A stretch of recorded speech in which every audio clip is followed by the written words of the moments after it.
ಶಿರಾ ನಗರಸಭೆ ಅಧ್ಯಕ್ಷರಾದ ಜೀಶಾನ್ ಮೊಹಮ್ಮದ್ ರವರ ಅಧ್ಯಕ್ಷತೆಯಲ್ಲಿ ನಡೆದ ಸಾಮಾನ್ಯ ಸಭೆಯಲ್ಲಿ ಪೌರ ಕಾರ್ಮಿಕರಿಗೆ ಮೀಸಲಿಟ್ಟಿರುವ ಜಾಗದಲ್ಲಿ ಅಕ್ರಮವಾಗಿ ಕಟ್ಟಡ ನಿರ್ಮಿಸಲು ಅವಕಾಶ ನೀಡಲಾಗಿದೆ ಎಂದು ಆರೋಪಿಸಿದ ಸ್ಥಾಯಿ ಸಮಿತಿಯ ಅಧ್ಯಕ್ಷರಾದ ಕೃಷ್ಣಪ್ಪ, ಸದಸ್ಯರಾದ ಉಮಾ ವಿಜಯರಾಜ್, ಸ್ವಾತಿ ಮಂಜೇಶ್, ಪೂಜಾ ಪೆತ್ರಾಜು, ಎಸ್ಎಲ್ ರಂಗನಾಥ್, ಅಂಜಿನಪ್ಪ, ಅಂಬುಜಾಕ್ಷಿ ನಟರಾಜ್, ಜಾಫರ್, ಸಾನಿಯಾ, ರುಖೈನಾ, ಪರ್ವೀನ್, ಇರ್ಷಾದ್ ಪಾಷಾ, ರಹನಾ ಖಾನಂ ಸೇರಿದಂತೆ ಹಲವು ಸದಸ್ಯರು ನಗರಸಭೆಯ ಕಾರ್ಯವೈಖರಿಯ ವಿರುದ್ಧ ತೀವ್ರ ಅಸಮಾಧಾನ ವ್ಯಕ್ತಪಡಿಸಿದರು. ಅಕ್ರಮ ಕಟ್ಟಡ ನಿರ್ಮಾಣಕ್ಕೆ ಅವಕಾಶ ನೀಡಿರುವ ವಿಚಾರದಲ್ಲಿ ಮೊದಲು ಸೂಕ್ತ ಕ್ರಮ ಕೈಗೊಂಡು ಅಕ್ರಮವನ್ನು ತೆರವುಗೊಳಿಸಬೇಕು.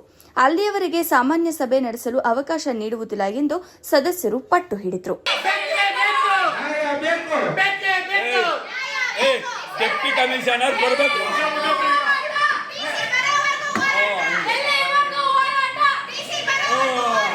ಇವರಿಗೆ ತಾರತಮ್ಯ ಯಾವ ಸಿಸ್ಟಮ್ ಅಲ್ಲಿ ಅನ್ಯಾಯ ಆಗ್ತೈತಂದ್ರೆ ಅವ್ರ ಗಂಡ ನನಗೆ ಫೋನ್ ಮಾಡ್ತಾರೆ, ಅಧ್ಯಕ್ಷರೇ ನೀವಿದ್ದಾಗ ಸ್ಪಂದಿಸ್ತಿದ್ರಿ, ನಮಗೆ ಅಧ್ಯಕ್ಷರು ಮುಂದಾಳಿದ್ದಾಗಲಿ ಕಮಿಷನರ್ ಬಂದಾಗಲಿ ಒಂದು ಕೆಲಸಗಳು ಆಗ್ತಾ ಇಲ್ಲ, ಯಾಕೆ ತಾರತಮ್ಯ ನಮ್ಮ ಮೇಲೆನೆ ಕಂಡಿಡ್ತಾರ.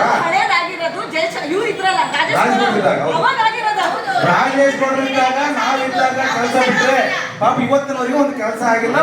ಆದ್ರೆ ಒಂದ್ ಅಂಶ 3 ಅಂಶ ಹಚ್ಚಿದ್ರಿ.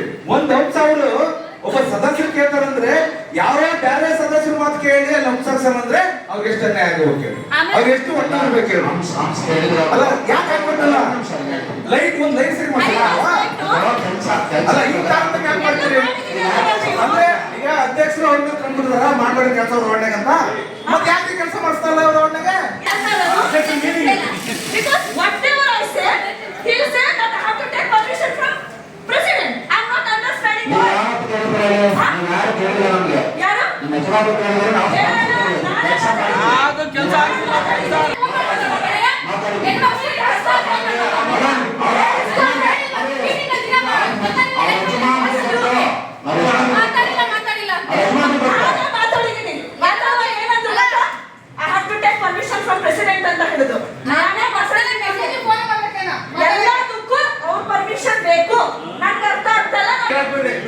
ಮಾಡಿ ಎಲ್ಲರಿಗೂ ನ್ಯಾಯಯುತವಾಗಿ ಹಂಚಿರಿ, ಬೇರೆ ಬೇರೆ ಫಂಡಲ್ಲಿ ಏನೇನು ಮಾಡ್ಕೊಳ್ಳಿ, ನಗರಸಭೆಗಿರ್ಲಿ ಎಲ್ಲರಿಗೂ ಈಕ್ವಲ್ ಆಗಿ ಹಂಚಿರಿ, ಅವಾಗ ಎಲ್ರಿಗೂ ಇದಾಗುತ್ತೆ.